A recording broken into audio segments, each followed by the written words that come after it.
He hasn't said bad about me personally, but I'm sure that'll be next. But I'm very disappointed in Elon. I've helped Elon a lot. The criticism that I've seen thank you, Mr. President. The criticism that I've seen, and I'm sure you've seen, regarding Elon Musk and your big, beautiful bill. What's your reaction to that? Do you think it in any way hurts passage in the Senate, which, of course, what is you're seeking?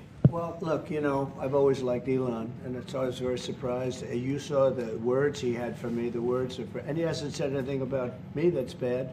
I'd rather have him criticize me than the bill, because the bill is incredible. It's the biggest cut in the history of our country. We've never cut. It's about 1.6 trillion in cuts. It's the biggest tax cut. You would say, people's taxes will go way down. But it's the biggest tax cut in history. It's we are doing things in that bill that are unbelievable. And when you look at what we're doing for small businesses, for people, for middle-income people, all of the things that we're doing, nobody's ever seen anything like it. And you know, Elon's upset because we took the EV mandate, and you know, which was a lot of money for electric vehicles, and you know, they're having a hard time, the electric vehicles, and they want us to pay billions of dollars in subsidy. And you know, Elon knew this from the beginning. He knew it for a long time ago. That's been in there. That's been, I would say, JD, that hasn't changed. That's been right from the beginning, I think, Mr. Secretary, that hasn't changed at all, right from the beginning. But I know that it disturbed him. He wanted, and rightfully, you know, he recommended somebody from that he, I guess, knew very well. I'm sure he respected him, but to run NASA, and I didn't think it was appropriate. And he happened to be a Democrat, like totally Democrat. And I say, you know, look, we won. We get certain privileges, and one of the privileges, we don't have to appoint a Democrat.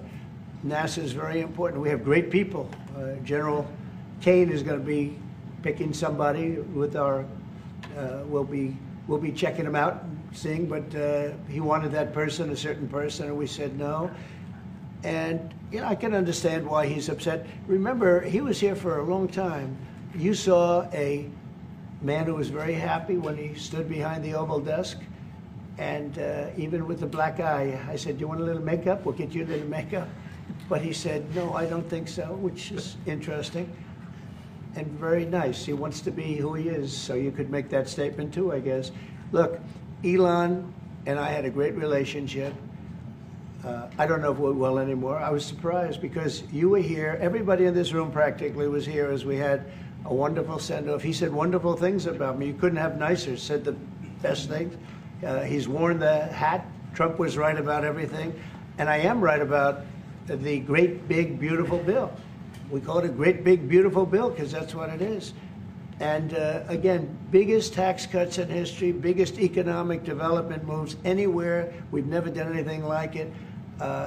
Business is spurred. And I don't know if you've seen the numbers, but the numbers came out. Even the CBO, which is run by Democrats, said that we're going to be doing, you know, I'd like you to discuss it, the 2.8 trillion, that CBO. This is a group of people that are Democrats. They're very hostile to us. They just came out with phenomenal numbers, what it does. You want to mention that, Scott?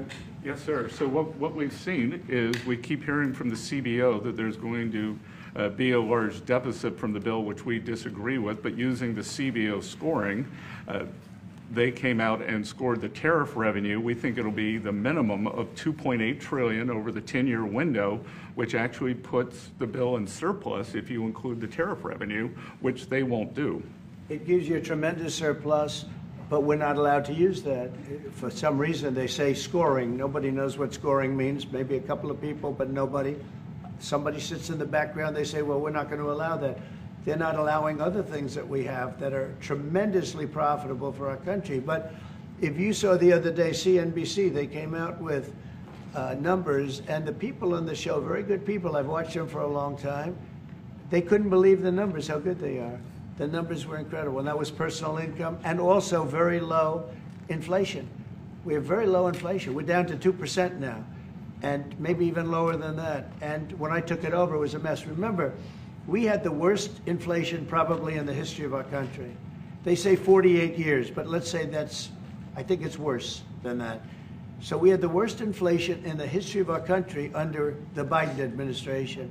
Now we're down to a beautiful number, 2%. You'd actually like to keep it there. Better than 0 is 2%. It's going down maybe to 1, and 1% is like perfect. That's perfect. You don't want to have 0 for certain reasons that nobody is very interested to listen to. But we have almost perfect inflation. Grocery prices are down. Everything. Remember eggs? Eggs. We weren't going to buy another egg for the next 20 years. They were so expensive, right? Remember? You guys all hit me about eggs. Eggs have come down 400%. Everybody has eggs now. They're having eggs for breakfast again.